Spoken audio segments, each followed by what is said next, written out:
Hey friends, welcome back to my channel, The Concept Guru, where I teach you the right concepts at the right time and right pace. तो यहाँ हम जो आपको concept सिखाते हैं, ये concept दिया लेके भी घूमेंगे ना पूरे बाजार में तो भी नहीं मिलेंगे। एक एक वीडियो अगर पूरा देख लिया, अच्छे से समझ लिया, तो I guarantee you full marks in your exams. कोई भी एग्जाम होने दो, बोर्ड का एग्जाम होने दो या IIT JEE का एग्जाम होने दो, you are going to get the concepts right. This is my guarantee, the concept guru's guarantee. तो लास्ट पार्ट में आ गए हैं, लाइट चैप्टर के बहुत बड़ा पार्ट हो गया भैया। कब से कर रहे हैं, आज जाके हम, जैसे वो बाहुबली मूवी थी ना, Baahubali the beginning, Baahubali the conclusion, तो हम आ गए हैं अभी लाइट चैप्टर के कंक्लूडिंग पार्ट में। और आज मैं आपको सिखाने वाला हूं लेंसेज के बारे में, मिरर के बारे में हमने बहुत अच्छे से जान लिया है, रिफ्रैक्शन के बारे में जान लिया, रिफ्लेक्शन के बारे में जान लिया है। And now the time has come for the lenses. देखो, लेंसेज करना बहुत आसान हो जाता है अगर आप कॉन्सेप्ट सीख लेते हैं मिरर का, क्योंकि मिरर से ही कुछ कुछ जुड़े हुए कॉन्सेप्ट लेंस भी शो करता है ऑब्वियसली। तो लेंस को समझना आसान हो जाता है। मिरर के सारे केसेस, कॉनकेव मिरर में कितने केसेस हमने पढ़े थे? 6 केसेस पढ़े थे। वो 6 केसेस आपको लॉजिकली, मेंटली समझ में आने चाहिए। रट्टा नहीं मारना है कि एग्जाम में, देखो एग्जाम में कभी भी ऐसा कोई क्वेश्चन नहीं पूछते हैं कि हमें ये वाला सो एंड सो केस बना के दे दो, कभी नहीं आएगा क्वेश्चन। क्वेश्चन आएगा न्यूमेरिकल के फॉर्म में। क्वेश्चन जब आएगा तब आपको खुद से लॉजिकली वो केस के बारे में एनालिसिस करना है, अकॉर्डिंगली साइन कन्वेंशन यूज करना है और न्यूमेरिकल प्रॉपर सॉल्व करना है। देखो यहीं पे इसकी यूजफुलनेस है। सिमिलरली आज हम करने वाले हैं लेंस। लेंस में क्या होने वाला है देखो मैं आपको बता देता हूं, पर वीडियो में हम आगे बढ़े उसके पहले मैं आपसे एक रिक्वेस्ट करना चाहता हूं कि अगर आपने ये लेक्चर आप अटेंड कर रहे हैं, वीडियो को लाइक नहीं किया है, चैनल को सब्सक्राइब नहीं किया है, तो अभी कर लो भैया, क्योंकि ऐसे कॉन्सेप्ट आपको दिया लेके घूमोगे, चिराग लेके घूमोगे तो भी मिलेंगे नहीं, पहली चीज। दूसरा, अगर आप ये लेक्चर अटेंड कर रहे हो, प्रीवियस लाइट चैप्टर के जो हमने लेक्चर्स लिए हैं वो आपने नहीं देखे हैं, तो पहले आप वो देखिए, फिर यहां आइए, तब आपको कोई फायदा होगा। ठीक है, तो चलो जल्दी से मैं आपको बताऊं कि लाइट चैप्टर में हमने क्या क्या पढ़ लिया था और अब हम क्या करने जा रहे हैं। हम करने जा रहे हैं लेंसेज के बारे में, मतलब कि जो स्फेरिकल लेंसेज हैं, कॉनकेव है और कॉन्वेक्स है, उसके बारे में हम पढ़ने जा रहे हैं। और मिरर में जो हमने केसेस देखे थे ना, उसके थोड़े से अपोजिट तरीके से केस वही है, पर थोड़ा काम करने का तरीका बदल जाता है। और एक बात बता देता हूं, देखो कॉनकेव मिरर में 6 केसेस थे ना, तो यहां पे लेंस की जब बारी आएगी तो वो हो जाएगा कॉन्वेक्स लेंस। पर दोनों में एक समानता है, वहां कॉनकेव है मिरर में, यहां कॉन्वेक्स है, दैट इज ओके, पर दोनों के दोनों कन्वर्जिंग हैं। ध्यान से देख लेना, मिरर कॉनकेव कन्वर्जिंग था, लेंस कॉन्वेक्स कन्वर्जिंग है। कन्वर्जिंग का मतलब क्या? जो प्रिंसिपल एक्सिस से मिलाता है उसको कन्वर्जिंग बोलते हैं। तो कन्वर्जिंग लेंस है, कन्वर्जिंग मिरर है, दोनों के ही 6 केसेस होंगे। और डाइवर्जिंग लेंस है, डाइवर्जिंग मिरर है, मतलब मिरर के केस में डाइवर्जिंग कौन था? Convex mirror. लेंस के केस में डाइवर्जिंग कौन है? कॉनकेव लेंस है। दोनों के ही 2 केसेस होंगे। तो पहले तो ये क्लैरिटी आप रख लो। अब इसकी कुछ टर्मिनोलॉजी अभी आपको सिखाऊंगा, तो टर्मिनोलॉजी बताऊंगा कि कैसे मिरर की टर्मिनोलॉजी और इसकी टर्मिनोलॉजी डिफरेंट है, पार्ट 1। सेकेंड चीज, कैसे हम यहां पे प्रिंसिपल एक्सिस के ऊपर focus, centre of curvature, radius of curvature किस तरीके से डिफाइन करते हैं। बच्चे बहुत कंफ्यूज हो जाते हैं जैसे ही लेंस आता है, सर यहां तो F1 भी है, F2 भी है, हमें कैसे पता चलेगा कौन सा फोकस लेना है। देखो ये कंफ्यूजन होता है। सब कुछ बताऊंगा, इस वीडियो में बने रहना। तो एक एक करके ऐसे ऐसे कॉन्सेप्ट सिखाऊंगा, बहुत इजी भाषा में, अच्छे से सिंपल तरीके से सिखा दूंगा। कहीं जाने की जरूरत नहीं है, पूरी दुनिया घूम के आना और यहां पे आके कॉन्सेप्ट सीख के जाना। तो सबसे पहले ये देखते हैं कि किस तरीके से इनको बनाया जाता है। बड़ा सिंपल है, तो सबको पता ही होता है, कोई बड़ी नवाई नहीं है भाई इसमें। ये देखो, इसमें कोई ऐसी नहीं होती जैसे मिरर में था, एक डार्क सरफेस थी, एक रिफ्लेक्टिंग सरफेस थी। भैया इसकी तो दोनों सरफेस काम कर सकती है। लेंस है, ये कौन सा लेंस है? ये है कॉन्वेक्स लेंस है। ठीक है, अब कॉनकेव बनाना है आपको। अच्छा, इसका जो सेंटर होता है ना लेंस का, उसको ऑप्टिकल सेंटर बोलते हैं। आपको याद होगा वहां पे जो सेंटर होता था हम उसको पोल बुलाते थे, यहां पे इसको बुलाया जाता है ऑप्टिकल सेंटर। क्या बुलाया जाता है? ऑप्टिकल सेंटर बुलाया जाता है। तो ऑप्टिकल सेंटर हो गया। ठीक है, इसके अलावा और क्या है यहाँ पे, इसके अलावा यहाँ पे ये तो प्रिंसिपल एक्सिस है हमारी। अब आपको मैं कॉनकेव लेंस बता देता हूं। ये देखो दोनों सरफेस जो है इसकी वो कैसी है, केव फॉर्म में है। तो ये कॉनकेव लेंस है, कॉनकेव लेंस है, सिंपल तरीका है बनाने का, टेंशन नहीं लेने का। ये ऑप्टिकल सेंटर हो गया, ये प्रिंसिपल एक्सिस हो गई। अब दोनों को हमने देख लिया। ये कौन सा लेंस मैंने आपको बताया, याद करो, ये मैंने बताया आपको कन्वर्जिंग लेंस है। और ये वाला लेंस कैसा है, डाइवर्जिंग है, मतलब कि जो रेज, लाइट की रेज को ये प्रिंसिपल एक्सिस से दूर भेजने का काम करेगा और ये प्रिंसिपल एक्सिस में मिलाने का काम करेगा। तो कन्वर्जिंग डाइवर्जिंग का ये लॉजिक है। मिरर का जो कॉनकेव मिरर कन्वर्जिंग करता है, यहां पे कॉन्वेक्स लेंस कन्वर्ज करता है। दोनों के ही 6 केसेस हैं। तो ये बात पक्की है कि जो भी कन्वर्जिंग होगा ना उसके 6 केसेस होंगे, जो डाइवर्जिंग होगा उसके 2 केसेस होंगे। तो चलो ये हो गया हमारा लेंस। आपको बेसिक समझ में आ गया। अरे शुरुआत हमेशा बेसिक से ही करनी है, कभी भी ऐसा नहीं करना है कि डायरेक्टली जंप कर दिया और कॉन्सेप्ट जो कॉम्प्लेक्स कॉन्सेप्ट है और फिर हम बोलने लगे भाई फिजिक्स के जैसा तो कोई सब्जेक्ट नहीं है, पता नहीं क्या ही सब्जेक्ट है, इतना टफ होता है फिजिक्स। ऐसा कुछ नहीं होता है। देखो एक सिंपल सा एग्जांपल देता हूं, ध्यान से सुन लेना। अगर मैंने आपको बोला एक 10th फ्लोर की बिल्डिंग है और मैंने आपको बोला भाई एक काम कर ले, यहां से लिफ्ट तो बंद है, तो आपको जाना है ऊपर 10th फ्लोर तक। और वो भी कैसे जाना है, डायरेक्ट 5-5 सीढ़ियां, मतलब जो लैडर्स है उनको जंप करके जाना है। और एक तरीका है 1 बाय 1 जाना है, और लास्ट तरीका है वेट करना है और जैसे ही लिफ्ट आती है तो जाना है। देखो जाना 10th फ्लोर पे ही है, पर जाने के रास्ते क्या है, अलग अलग है। पर्सन टू पर्सन डिपेंड करता है कि कौन कैसा रास्ता लेता है। तो अगर आपको फिजिक्स में आगे तक जाना है और इजीली स्मूथली जाना है तो धीरे धीरे जाइए, सब कुछ कॉन्सेप्चुअली माइंड में समझते हुए आगे बढ़िए। जल्दबाजी की ना तो फिजिक्स ऐसा धोबी पछाड़ मारेगी, मतलब ऐसा आपको गिराएगी कि वापस फिर उठ नहीं पाओगे, कभी भी उठ नहीं पाओगे। और साथ ही साथ पूरी जिंदगी फिजिक्स का नाम भी बदनाम करोगे। बोलोगे, बड़े हो जाओगे, बोलोगे भाई फिजिक्स जो है वो खतरनाक सब्जेक्ट होता है। ऐसा बिल्कुल नहीं होता। चलो तो जल्दी से हम देखते हैं कॉन्वेक्स लेंस। कॉन्वेक्स लेंस के कुछ कॉन्सेप्ट जो बच्चों को क्या करते हैं, कंफ्यूज करते हैं। ठीक है ना, ये वाले कॉन्सेप्ट्स क्या कर देते हैं, कंफ्यूज कर देते हैं बच्चों को। ये क्या हो रहा है सर, दो फोकस कैसे हो सकते हैं किसी चीज के। तो चलो पहले एक बार बना देते हैं कॉन्वेक्स लेंस और फिर आगे हम बात को बढ़ाते हैं और उसका बेसिक नेचर भी मैं आपको बताता हूं कि वो कैसे काम कर रहा है। तो ये मैंने बना दिया कॉन्वेक्स लेंस। ठीक है, अब इसका बेसिक नेचर क्या है, ध्यान से देखो। सपोज ये ऑब्जेक्ट इंफिनिटी पे रखा है, ये इसका ऑप्टिकल सेंटर हो गया। आप देखो ध्यान से कि यहां पे कोई ब्लैक सरफेस नहीं है, डार्क सरफेस नहीं है। आप ऑब्जेक्ट चाहते तो यहां हम तो कन्वेंशनली लेफ्ट साइड में ही रखते हैं ऑब्जेक्ट को, पर आपके पास प्रोवाइडेड ये है कि आप चाहो तो राइट में भी रख सकते हो। तो अभी हम फिलहाल तो हम लोग तो कन्वेंशन के हिसाब से लेफ्ट में ही रखने वाले हैं। ठीक है, आप टेंशन नहीं लेना सर राइट में भी रख देंगे तो क्या होगा, नहीं रखेगा कोई। पर मैं आपको ये बता रहा हूं कि यहां पे ऑब्जेक्ट है, ऑब्जेक्ट किस सरफेस को फेस कर रहा है, ये वाली वैक्स सरफेस को फेस कर रहा है।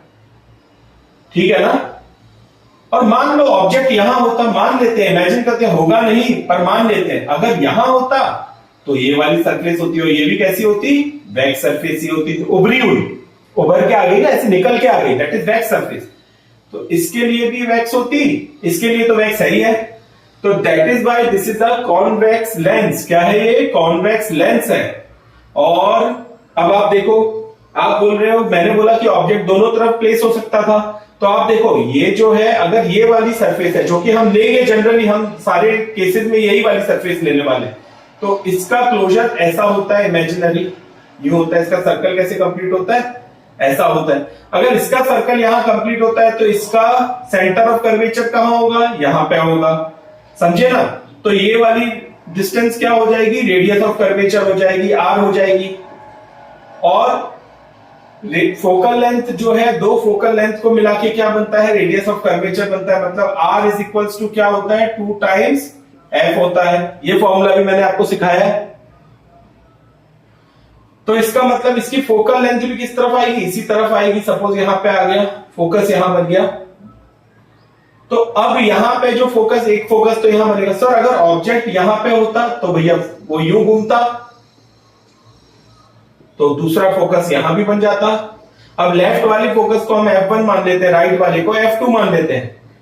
तो क्या इस फोकस का यूज हो रहा है क्या, कुछ यूज कुछ नहीं हो रहा है, पर हमारे लिए ये सरफेस है, ये सरफेस है, तो इसके लिए फोकस कौन सा कंसीडर होगा, ये होगा। पर अगर ऑब्जेक्ट यहां रखा होता तो फोकस कौन सा कंसीडर हो जाता, ये हो जाता। यही F1 और F2 है। इसका मतलब ये नहीं कि एक लाइट रे जो है वो दो दो फोकस से निकल रही है, दो फोकस हो रहे हैं इसके, वो तो उसके अपर्चर के ऊपर है। अपर्चर मतलब जो कर्व है उसके ऊपर है, इस कारण से दो फोकस है। ऑब्जेक्ट की पोजीशन पे कौन सा फोकस काम करेगा वो डिपेंड करेगा।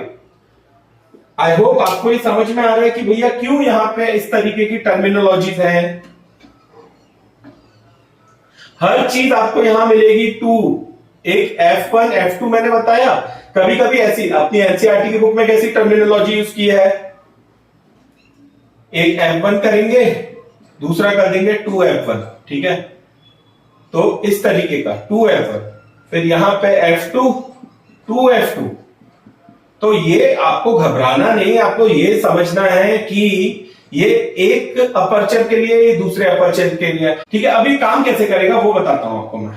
मतलब मैंने आपको क्या बोला, ये कॉन्वर्जिंग लेंस है। कैसा लेंस है, कॉन्वर्जिंग लेंस है। कॉन्वर्जिंग लेंस है तो वो कॉन्वर्ज करेगा। कॉन्वर्ज करेगा मतलब क्या, प्रिंसिपल एक्सिस से रेस को मिलाएगा। मतलब कि ये बना दिया मैंने लेंस, यहां पे सपोज ऑब्जेक्ट रख दिया, इसको नीचे से ऐसे एक्सटेंड कर लिया ऑब्जेक्ट को, ये यूं गया, यहां पे इस तरीके से कन्वर्ज हो गया, यहां पर भी प्रिंसिपल ये कन्वर्ज हो गया, ठीक है। यहां पे मैंने आपको बताया था कि ये कौन सी रे है, इंसिडेंट रे है। कौन सी रे है, ये इंसिडेंट रे है। और ये कौन सी रे है, रिफ्लेक्टेड रे है, रिफ्रैक्टेड रे, ठीक है ना। रिफ्रैक्ट हो गई, बेंडिंग ऑफ लाइट हो गई, रिफ्रैक्टेड हो गई, तो ये रिफ्रैक्टेड रे है। और ये यहां प्रिंसिपल एक्सिस को कट करेगा, वो पॉइंट क्या होगा, फोकस होगा। तो जो फोकस है यहां पे दोनों रिफ्रैक्टेड रे एक ही पॉइंट पे मीट कर रही है, इसलिए इमेज भी यही बन जाएगी। देखो याद है ना, वो जब ऑब्जेक्ट कहां होता था, इन्फिनिटी पे होता था। इन्फिनिटी पे जब भी ऑब्जेक्ट होता था, याद करो मैंने आपको क्या सिखाया था कि जब जब ऑब्जेक्ट इन्फिनिटी पे होगा तब चाहे वो कॉनकेव मिरर हो, चाहे वो कॉन्वेक्स मिरर हो, चाहे वो कॉन्वेक्स लेंस हो, चाहे वो कॉनकेव लेंस हो, हमेशा जो इमेज बनेगी वो हाईली डिमिनिश्ड मिलेगी, मतलब पॉइंट साइज इमेज बनेगी। तो यहां पे भी हमने देखा कि यहां पे इमेज कैसी बन रही है, पॉइंट साइज इमेज बन रही है। और ये इसका नेचर भी शो कर रहा है, ये कैसा काम कर रहा है, कॉन्वर्ज करने का काम कर रहा है, कन्वर्ज कर रहा है, ठीक है। तो ये कॉन्वर्जिंग लेंस है। कौन से लेंस की बात चल रही है, कॉन्वेक्स लेंस। कौन सा लेंस, कॉन्वेक्स लेंस है, ठीक है ना। तो याद करो, कॉनकेव मिरर में हमें कैसी इमेज मिलती थी, कॉनकेव मिरर में हमें मिलती थी रियल इन्वर्टेड इमेज, ठीक है ना। और मैंने आपको बताया कि कॉनकेव मिरर का ही रोल यहां पे कौन कर रहा है, कॉन्वेक्स लेंस कर रहा है, क्योंकि ये दोनों ही कन्वर्जिंग है, ये भी कन्वर्जिंग है, ये भी कन्वर्जिंग है। तो यहां भी इमेज आपको कैसी मिलने वाली है, रियल एंड इन्वर्टेड इमेज ही मिलने वाली है। कैसी इमेज मिलने वाली है, रियल और इन्वर्टेड इमेज ही मिलने वाली है। आई होप इतना कॉन्सेप्ट क्लियर हो गया आप लोगों को। चलो अब आगे बढ़ते हैं और एक बार कॉनकेव लेंस की भी प्रॉपर्टी जान लेते हैं। और उसकी प्रॉपर्टी कैसी होने वाली है, उसकी प्रॉपर्टी होने वाली है डाइवर्जिंग, क्योंकि कॉनकेव लेंस कैसा लेंस है, जो रे को डाइवर्ट करेगा। और वो इमेज जो बनेगी वो क्या बनने वाली है, वर्चुअल एंड इरेक्ट बनने वाली है, वर्चुअल एंड इरेक्ट इमेज बनने वाली है, ठीक है ना। ये कौन बनाने वाला है, कॉनकेव लेंस। और वहां पे कौन बनाता था, मिरर के केस में कॉन्वेक्स मिरर। तो जो काम कॉन्वेक्स मिरर करता था वो काम यहां कॉन्वेक्स लेंस कर रहा है। दोनों ही कैसे हैं? दोनों के दोनों डाइवर्जिंग है। डाइवर्जिंग मतलब कि डाइवर्जिंग का मतलब क्या होता है सर? प्रिंसिपल एक्सिस से रेस को दूर लेके जाता है, मिलाता नहीं है। जैसे अभी यहां पे कैसे मिला दिया था, यूं करके यूं आ गई थी, यूं करके यूं आ गई थी, ये कन्वर्जिंग था। डाइवर्जिंग प्रिंसिपल एक्सिस से दूर लेके जाएगा रे को, लाइक दिस, तो ये डाइवर्जिंग हो जाएगा।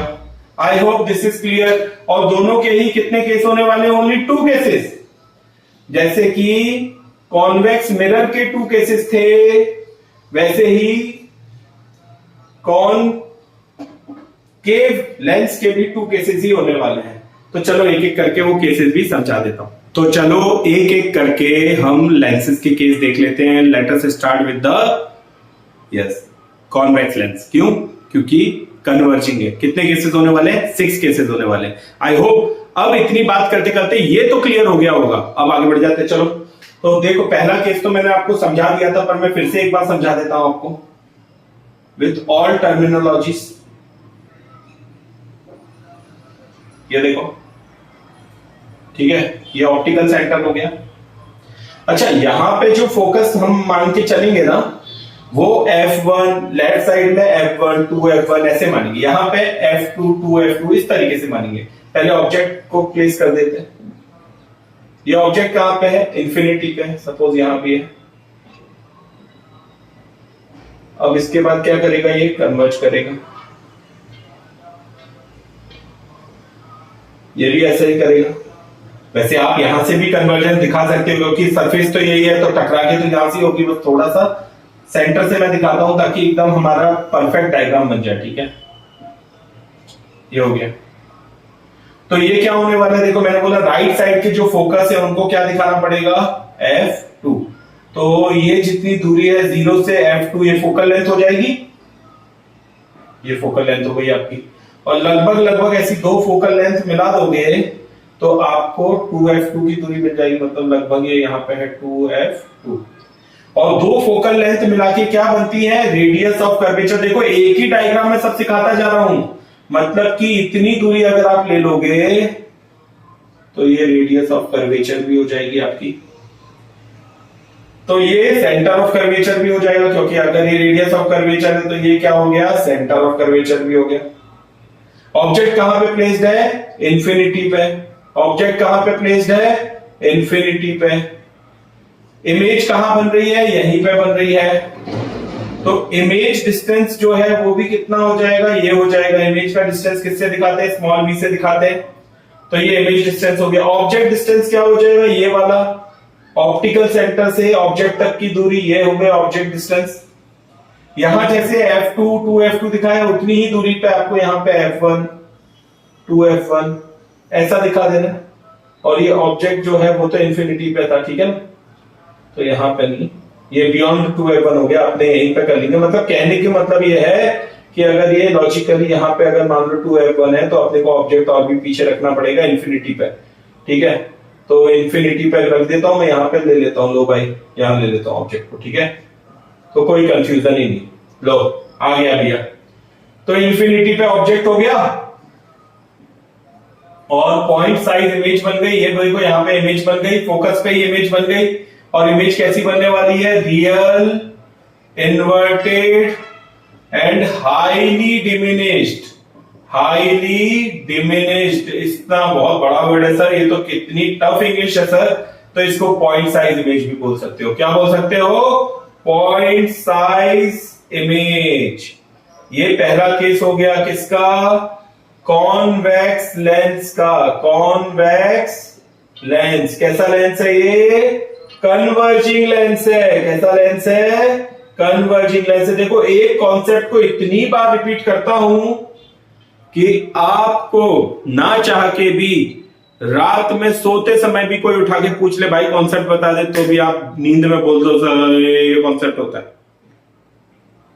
तो बार बार रिपीट करता हूं कॉन्सेप्ट्स को। That is why you are at the concept guru, where I am your guru in need indeed. तो now let us take the new case, second case, जब हम उसको रखने वाले हैं बियॉन्ड 2F1। ठीक है, ऑब्जेक्ट को इनफाइनाइट दूरी से कहां लेके आने वाले हैं, फाइनाइट दूरी पे लेके आने वाले हैं। मुझे पता है अभी भी कुछ बच्चे ऐसे होंगे जिनको यही नहीं पता होगा कि इनफाइनाइट का एक्चुअल मतलब क्या है। अगर नहीं पता है तो भैया जाओ लाइट चैप्टर के सारे लेक्चर्स मेरे देख लो, आपको ये बात पता चल जाएगी कि इंफिनिटी का एग्जैक्टली मतलब क्या है। वो कोई दूसरी गैलेक्सी में नहीं है, कोई ब्लैक होल में इंफिनिटी नहीं है, कोई स्पेस में, कोई इंडिया में मैं हूं तो यूएस में होगी दूरी तो वो इंफिनिटी हो जाएगी, ऐसा सब नहीं है। इंफिनिटी का एग्जैक्ट मतलब बताया है, प्रीवियस लेक्चर अटेंड करो, आपको वहीं पे आंसर मिल जाएगा। तो now let us take the new case, the second case.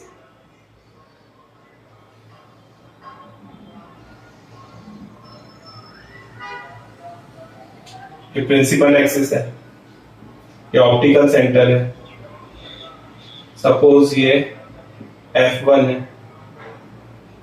ये क्या हो जाएगा 2F1 हो जाएगा।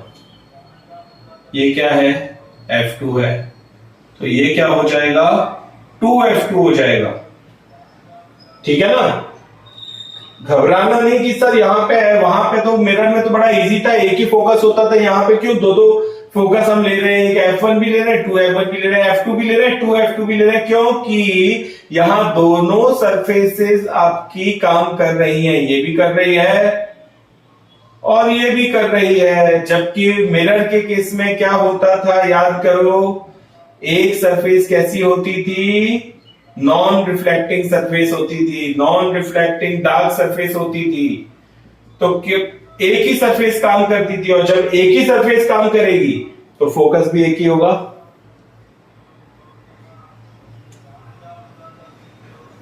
तो चलो अब करते हैं कि यहां पे जब बियॉन्ड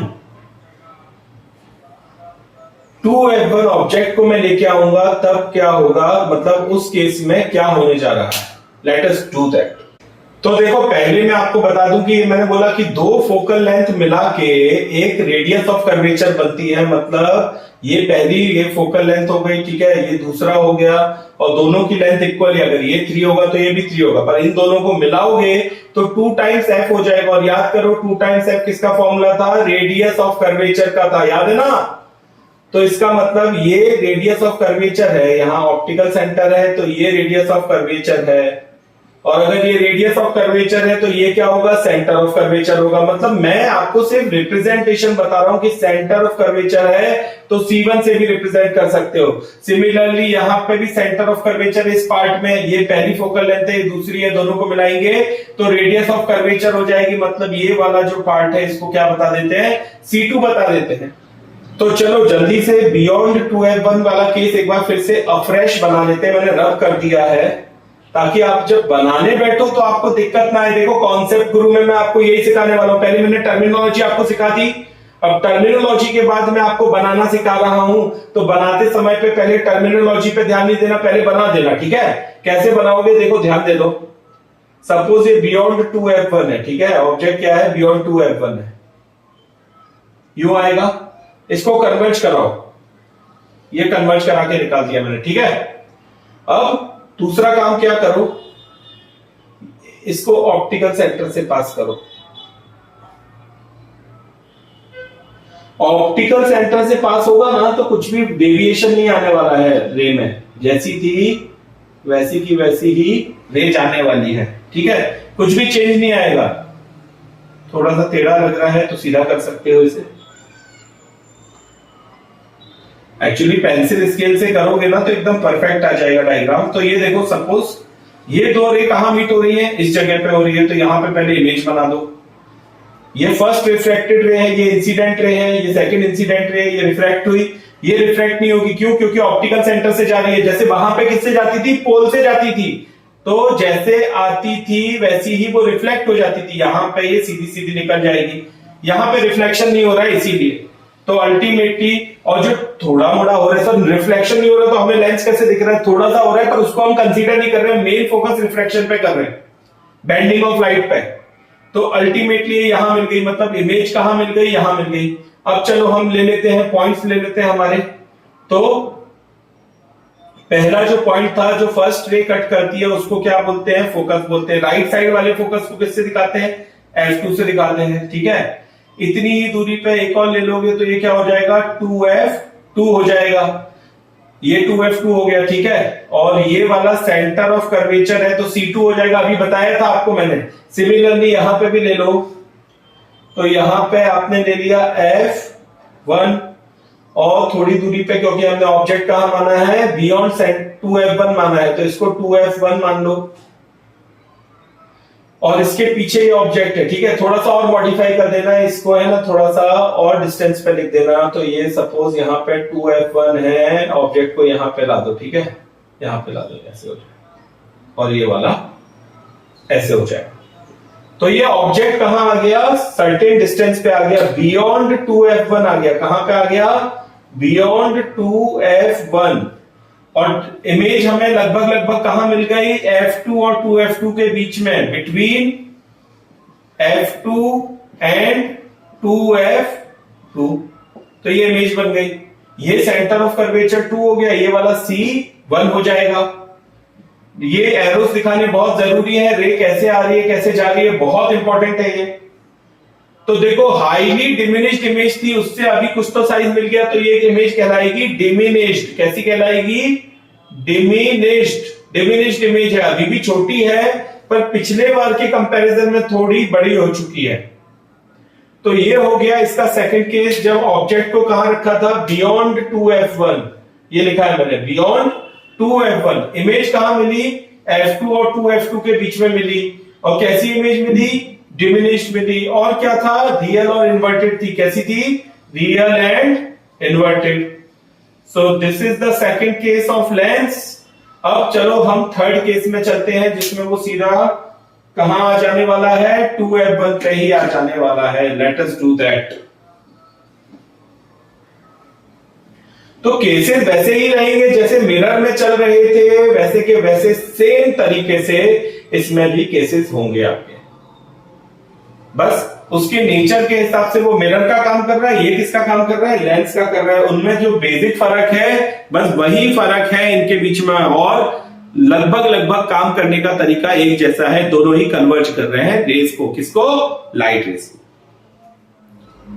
तो चलो अब हम थर्ड केस ले लेते हैं। ऑब्जेक्ट आ जाने वाला है 2F1 पे, और देखो जबरदस्त, वो मिरर में हुआ था ना कि जितने ऑब्जेक्ट का साइज था उतना ही इमेज का साइज मिला था, वही केस आ रहा है। देखते जाओ ध्यान से।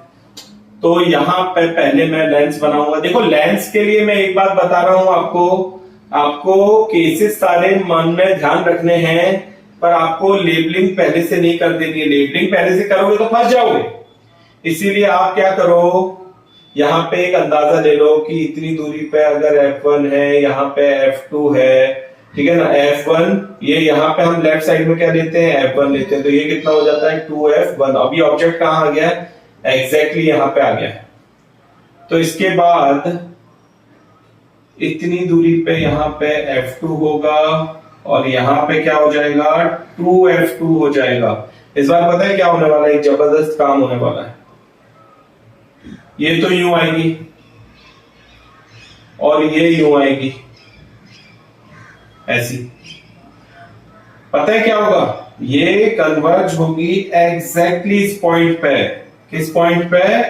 2F2 पे। तो ये कन्वर्ज होगी ये। तो जितना ऑब्जेक्ट था उतने ही साइज की इमेज बनेगी। ऑब्जेक्ट को कहां प्लेस किया गया था? एट 2F1, ठीक है। 2F1 का मतलब क्या है? इसको आप C1 भी बोल सकते हैं, सेंटर ऑफ कर्वेचर 1। और एग्जैक्टली इतनी ही दूरी पे इमेज बन गई, वो रियल अपना प्लेन मिरर जैसा हो गया। जितनी दूरी पे ऑब्जेक्ट था उतनी ही दूरी पे इमेज बन गई। तो ये C2 पॉइंट है। यहां पे जो इमेज बनी, अगर मान लो ऐसे ही इमेजिन करते हैं 3 मीटर की है, तो ये भी कितने की मिल जाएगी हमें?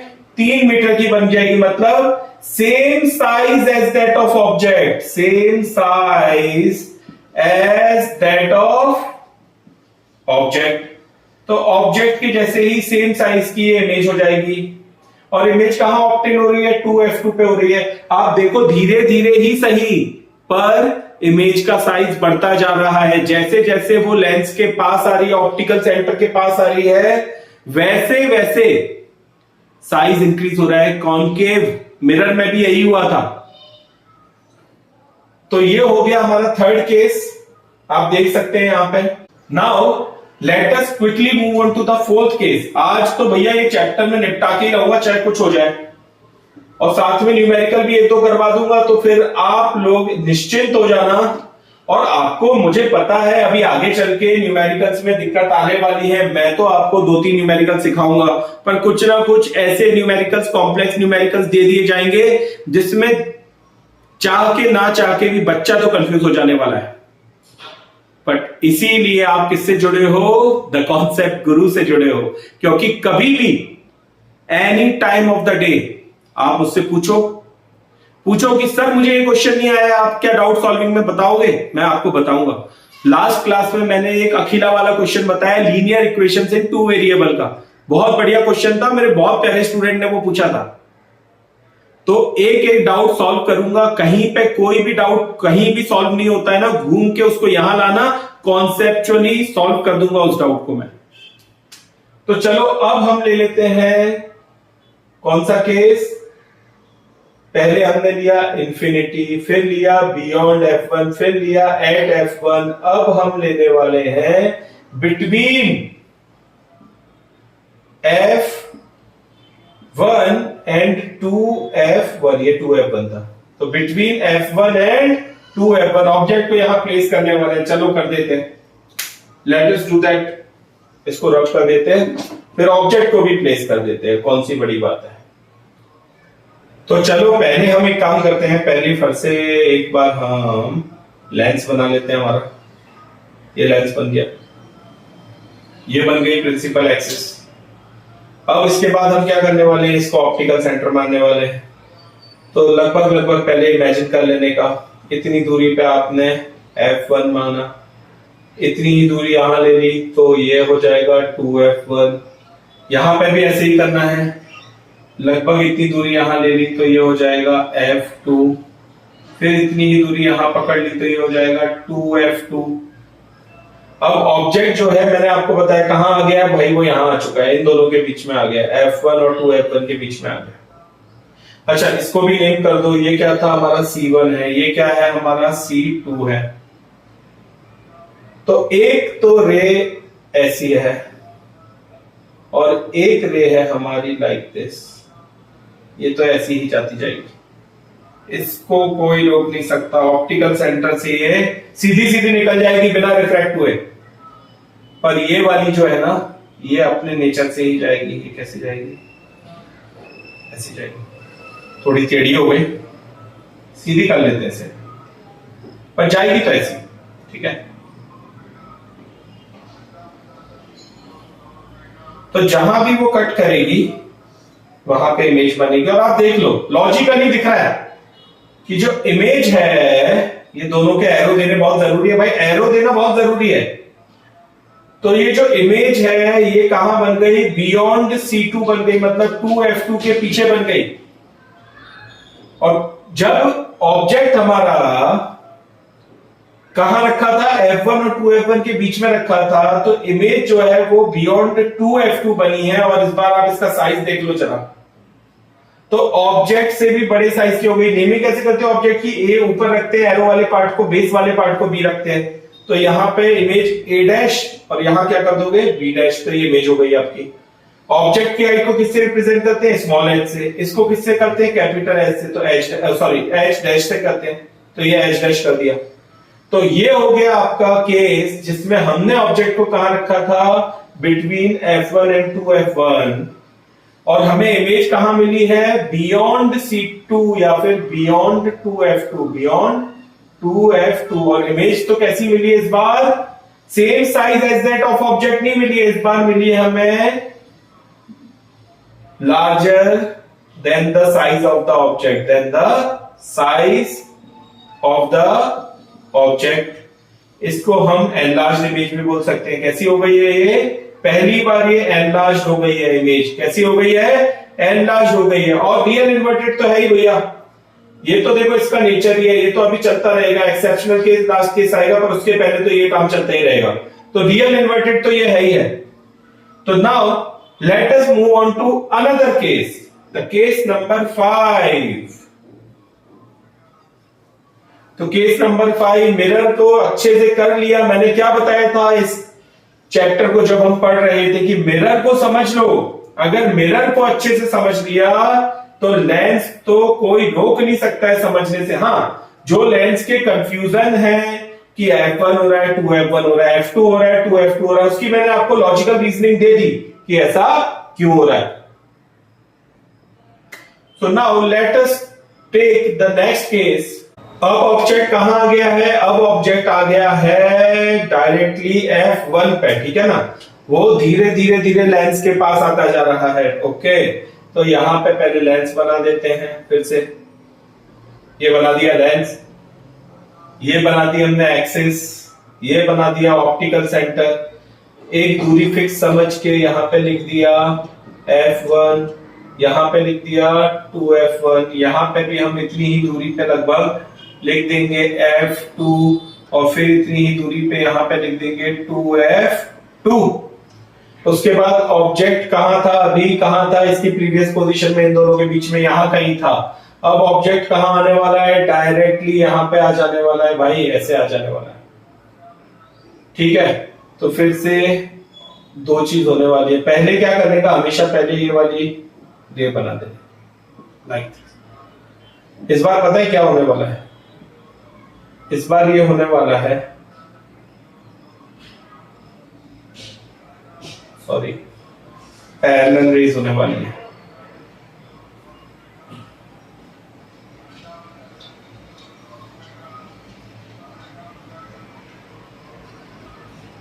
तो इस बार इमेज इतनी बड़ी बनने वाली है कि ये दोनों रेज मीट ही नहीं करने वाली हैं।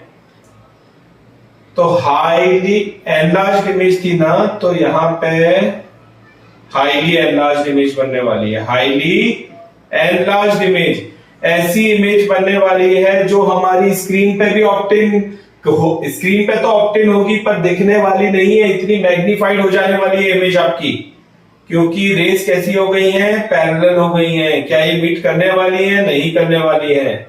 इसीलिए इमेज जो है वो कैसी होने वाली है? हाईली एनलार्ज्ड हो जाने वाली है। ठीक है ना। तो जब ऑब्जेक्ट हमने कहां पे प्लेस किया? F1 पे प्लेस किया। यहां पे ये नेमिंग करते जाने का हमेशा, ठीक है। तो हमारी इमेज पैरेलल रेज हो गई, इस कारण से इमेज दिख तो नहीं रही है पर बन जरूर रही है। देखो बन रही है तभी तो हम ये चीज को बता पा रहे हैं कि इमेज नहीं बन रही होती, ऐसा तो हो नहीं सकता। लाइट रिफ्लेक्ट होके कोई तो इमेज बनाएगी, पर वो इमेज इतनी मैग्नीफाइड होगी कि वो हमें दिखने वाली नहीं है। तो ये कैसी इमेज होने वाली है? हाईली एनलार्ज्ड इमेज होने वाली है। ये कौन सा केस कर लिया हमने? फिफ्थ केस कर लिया है। कौन से लेंस का कर लिया है? कॉन्वेक्स लेंस का है। छोटी छोटी टर्मिनोलॉजी से जल्दी जल्दी सिखाता जा रहा हूं, कोई बहुत ज्यादा कॉम्प्लिकेटेड माइंड में करने की जरूरत नहीं है। तो ये कॉन्वेक्स लेंस है कि इसको क्या बोलते हैं? कन्वर्जिंग लेंस बोलते हैं। हम कौन से केस में पहुंच चुके हैं? फिफ्थ केस में पहुंच चुके हैं। अगर न्यूमेरिकल में आ गया स्पेसिफिकली कि F1 पे रखा हुआ है, फोकस पे ऑब्जेक्ट को रखा हुआ है, तो समझ जाना ये वाला केस है। तो भाई चलो म्यूजिक आ गया, तो अब म्यूजिक थोड़ा सा रिमूव करके लास्ट केस ले लेते हैं। किसका? कॉनकेव लेंस का। ये लास्ट केस हो गया। ये ऑप्टिकल सेंटर है, ये F1 है, ये 2F1 है, ये F2 है, ये 2F2 है। ऑब्जेक्ट जो है हमारा कहां आ चुका है? बियॉन्ड, यहां से इंफिनिटी से आ गया, मान लो यहां पे आ गया, ठीक है। यूं जाएगा, टकरा के क्या करेगा? ऐसा निकल जाएगा, ठीक है। और दूसरा यहां से निकाल दो, यहां से तो ये सीधा ही निकल जाएगा। अब इसको पीछे ड्रैग करते हैं, ठीक है। जहां भी दो रेज मीट होंगी, ये वाली तो भैया ऑप्टिकल सेंटर से जा रही है तो ये तो ऐसे ही निकल जाएगी, आपको पता ही है। और ये वाली जो थी पैरेलल रे, ये जो गई थी, ये अपने नेचर से ही जाएगा, डाइवर्ज करेगा मतलब इस तरीके से जाएगा। तो ये दोनों फिर से नहीं मिल रही है, ये देखो कितना बड़ा गैप है इनके बीच में। तो इसको पीछे ड्रैग करेंगे और पीछे ड्रैग करने पे जहां मीट होता है वहां हमारी एक छोटी सी इमेज बन जाएगी, ठीक है। ये तो क्या था, ए बी था, ये क्या हो जाएगा, ए डैश बी डैश। तो फिर से देखा हमने कैसी इमेज बनी, वर्चुअल इमेज बनी। कैसी इमेज बनी, वर्चुअल इमेज बनी। और कैसी बनी, इरेक्ट बनी। और कैसी मिली, डिमिनिश्ड बनी। हाईली डिमिनिश्ड थी, अब डिमिनिश्ड हो गई। मतलब पहले तो एकदम पॉइंट साइज थी, अब थोड़ी उससे बढ़ गई, पर वैसे तो छोटी है, वैसे तो छोटी ही है। तो इससे हमें एक चीज समझ में आ रही है कि कॉनकेव लेंस जो है वो हमेशा डिमिनिश्ड इमेजेस बनाएगा, जबकि कॉन्वेक्स लेंस जो है वो कैसी इमेज बनाएगा, एनलार्ज्ड इमेज बनाएगा। सिमिलरली मिरर में आ जाते, चलो मिरर का रिकॉल करवा दूं जल्दी से। तो मिरर में कॉनकेव मिरर था जिसके कितने केसेस होते थे, 6 केसेस होते थे। वो कैसी इमेज बनाता था, रियल इन्वर्टेड। और जैसे जैसे ऑब्जेक्ट पास आता था वैसे वैसे एनलार्ज्ड इमेज बनाता जाता था। यहां पे वो काम कर रहा है कॉन्वेक्स लेंस, और वहां पे कॉन्वेक्स मिरर जो था वो 2 केसेस बनाता था, दोनों वर्चुअल, इरेक्ट और डिमिनिश्ड इमेज होती थी। और यहां पे ये काम कर रहा है कौन, कॉनकेव लेंस कर रहा है। तो चलो जल्दी से आपको बता देता हूं लेंस फॉर्मूला, और लेंस फॉर्मूला के बाद न्यूमेरिकल्स की बारी आएगी, पर न्यूमेरिकल्स में करवाऊंगा नेक्स्ट क्लास में। न्यूमेरिकल स्पेसिफिक क्लास लेने वाला हूं भाई, बड़ी जबरदस्त क्लास हो जाएगी न्यूमेरिकल की तो, क्योंकि इस पूरे चैप्टर का सार क्या है, न्यूमेरिकल है। तो जल्दी से देख लो लेंस फॉर्मूला। लेंस फॉर्मूला का डेरिवेशन हट गया तुम्हारे सिलेबस से, तो 1/f is equals to 1/v minus 1/u। और इसके मैग्निफिकेशन का फॉर्मूला एक तो कॉमन ही फॉर्मूला है, h डैश बाय h, ये दोनों में रहेगा, मिरर में भी यही रहेगा, लेंस में भी ये रहेगा, क्योंकि लॉजिकली डिराइव्ड फॉर्मूला है। दूसरा वहां पे माइनस v बाई यू लेते थे, यहां पे क्या लेंगे, सिर्फ v बाई यू ले लेंगे। तो एक ये फॉर्मूला हो गया मैग्निफिकेशन का, दूसरा ये हो गया power of the lens. Power of the lens, देखो हम लोग जो चश्मा पहनते हैं, चश्मा लगाते हैं, तो बोलते हैं ना इसको कितना पावर आया है, कितना पावर है। तो पावर ऑफ द लेंस है, पावर ऑफ द लेंस कोई यूनिट क्या होती है, डायोप्टर होती है। डायोप्टर में मेजर होता है power of the lens. Power कौन से होते हैं, 2 प्रकार के पावर, एक नेगेटिव पावर होता है, एक पॉजिटिव पावर होता है। अगर नेगेटिव पावर है तो याद समझ जाना, नेगेटिव पावर है मतलब दूर देखने की प्रॉब्लम होती है, और पॉजिटिव पावर है तो पास से पढ़ने में प्रॉब्लम होती है। ये लेंस लगते हैं, किसमें लगते हैं, हमारे स्पेक्स में लगते हैं, चश्मों में लगते हैं। तो पावर ऑफ द लेंस कहलाया। और पावर ऑफ द लेंस का फॉर्मूला ये रहा, आपके सामने लिखा हुआ है, P is equals to 1/f। तो अगर ये f किसमें है, मीटर्स में है, ठीक है, ये बात याद रखना। अगर वो सेंटीमीटर में हो तो या तो पहले उसको मीटर में कन्वर्ट कर लेना, अगर तुम्हें सेंटीमीटर में ही निकालना है तो इसको बस ऊपर 100 कर देना, 100/f करोगे, where f is in centimetre, ठीक है ना, ये कन्वर्जन कर दिया। और अगर मीटर में ही दिया हुआ है तो फिर कुछ करने की जरूरत नहीं है, तो हम 1/f ले लेंगे। और जब मीटर में आप कैलकुलेट करोगे तभी यूनिट डायोप्टर होगी। देखो बच्चे इसमें बहुत कंफ्यूज होते हैं और टीचर जानबूझ के इसमें कंफ्यूज करते हैं। तो अगर आपको डायोप्टर में यूनिट निकालनी है, जो कि इसकी एसआई यूनिट है, पावर की एसआई यूनिट है, तो आपको f किस में लेनी पड़ेगी, कंपलसरी मीटर्स में लेनी पड़ेगी। तो अगर सेंटीमीटर में क्वेश्चन में दी होगी और यूनिट एसआई यूनिट में निकालनी है, निकालनी ही चाहिए, तो आपको पहले किस में कन्वर्जन करना पड़ेगा, मीटर में कन्वर्ट करना पड़ेगा उसको। फिर आप ये वाला फॉर्मूला लगाएंगे और तब जाके आपका आंसर आएगा। तो देखो जो जो लास्ट तक रुके हो उनको समझ में आ रही होगी आज की क्लास की वैल्यू। न्यूमेरिकल भले ही नहीं कराया आज, पर ऐसे छोटे छोटे कॉन्सेप्ट सिखाए हैं जो न्यूमेरिकल को पूरी तरीके से कंप्लीट करके रख देंगे। कोई न्यूमेरिकल ऐसा नहीं होगा जो छूटेगा। और नेक्स्ट क्लास जो है वो न्यूमेरिकल की लेने वाला। तो अभी फिलहाल इतना समझ लो कि power of the lens, lens formula, lens के केसेस कैसे लिए जाते हैं। और अगर लास्ट तक वीडियो देख रहे हो पर चैनल को सब्सक्राइब नहीं किया है तो चैनल को सब्सक्राइब जरूर करिए। बहुत मेहनत करता हूं मैं, बहुत ज्यादा मेहनत लगती है एक एक वीडियो बनाने के लिए, रात रात भर जाग के एडिटिंग करनी पड़ती है। तो मेहनत किया है और आपको पसंद आ रहा है, नहीं पसंद आ रहा है भैया आपको, फिर तो हम कुछ कर ही नहीं सकते हैं। पर अगर आपको पसंद आ रहा है, आप लास्ट तक रुके हुए, आप सीख रहे हो, आपको लग रहा है कि yes I have got the right concepts in this channel, मुझे ऐसा लग रहा है कि आप फिजिक्स मुझसे बनने लगी है, तो चैनल को सब्सक्राइब करें, वीडियो को लाइक करें, कमेंट्स में पूछें, मुझे बताएं कि आपको कैसा लगा, और कोई क्वेश्चन है तो वो भी आप पूछ सकते हैं। साथ ही साथ अपने फ्रेंड्स को शेयर करना बिल्कुल भी ना भूलें। क्यों? क्योंकि विद्या एक ऐसा धन है जो बांटने से, जितना आप बांटोगे उतना बढ़ता है, ग्रो होती है। तो विद्या दुनिया में एक ऐसा धन है जो जितना आप बांटेंगे उतना ज्यादा बढ़ता जाएगा। तो share this channel among your friends and see you in the next lecture. Till then, take care of yourself. अपना बहुत ख्याल रखिएगा।